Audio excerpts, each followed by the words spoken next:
For this video, we're going to discuss parameters and how to access and change them through the API. Now, this won't be a complete in-depth discussion on parametric modeling, but we're going to give a quick overview of it and then how to do it through the API.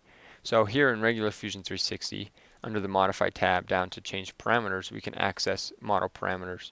Now notice there's two different categories, user parameters and model parameters. User are ones that I can define myself. Model ones that are kind of automatically created through Fusion 360 whenever I put in dimensions into a sketch or an extrude or anything like that. So notice that through parametric model and through these parameters, things are set to these expressions, and if I change this, it's going to update the model. So I could change that. Notice that the number of teeth changed in there. Similarly, if I came in for like this shaft diameter and changed this, it would update as well. So parametric modeling is really useful, and we're going to learn how to change these through the code. So first of all, let's go on and look at the object model online. So here I've just zoomed in a little bit to the object model. So we'll notice here that we have a couple different types of parameters. Once again, we have the model parameters and the user parameters, but there's actually a way that we can just access all of the parameters, and that's through this here, the parameter list. The parameter list will contain all of the model parameters and the user parameters.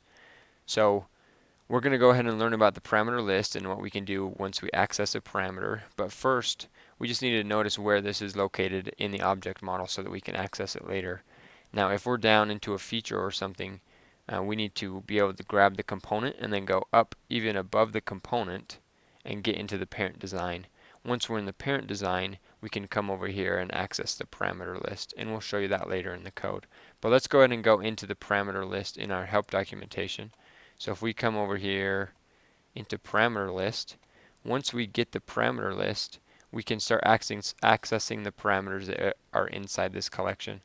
You could also add new ones or find certain parameters, but we're going to actually access a parameter by its name. So we're going to get the parameter list and then do .item by name, and we can search for a certain parameter by using its name here, and then once we find it, it's going to return us a parameter. So the parameter here, once we have the parameter object, there's a lot of things that we could query about it. We could ask if it's deletable or if it's valid, but we can also change certain things. We could change its units, its value, we could even change its name. For us, we're going to be changing its expression. So the expression gets and sets the different values for this parameter. So let's go ahead and look at what this would look like in the code. So here in my code, this first section is just importing a part. Once we have the part, I'm going to access the parameter list. Now remember, I have an occurrence, and I'm going to go above that into a component. So this is going to be similar to like the root component. But we need to go above that, so we go above the component into the parent design, and then we access all parameters. It's just by .all parameters. That's going to return all of the parameters for this design, for this part. So once I have that, I need to search for certain parameters, and I'm going to do that, in this case, just by their names, since I already know their name. So I'm going to do parameters.item by name, and I'm going to grab two of the already existing parameters, one that's called teeth num and one that's called shaft diameter. I've renamed them as variables in my code to teeth num param and shaft diam param.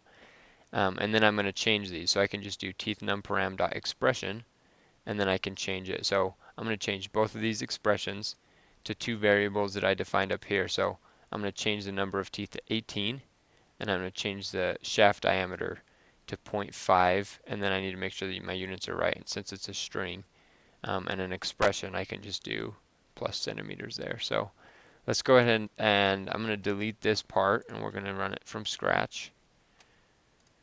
It's going to import our part, which we learned about in the previous video, and then it's going to change the parameters.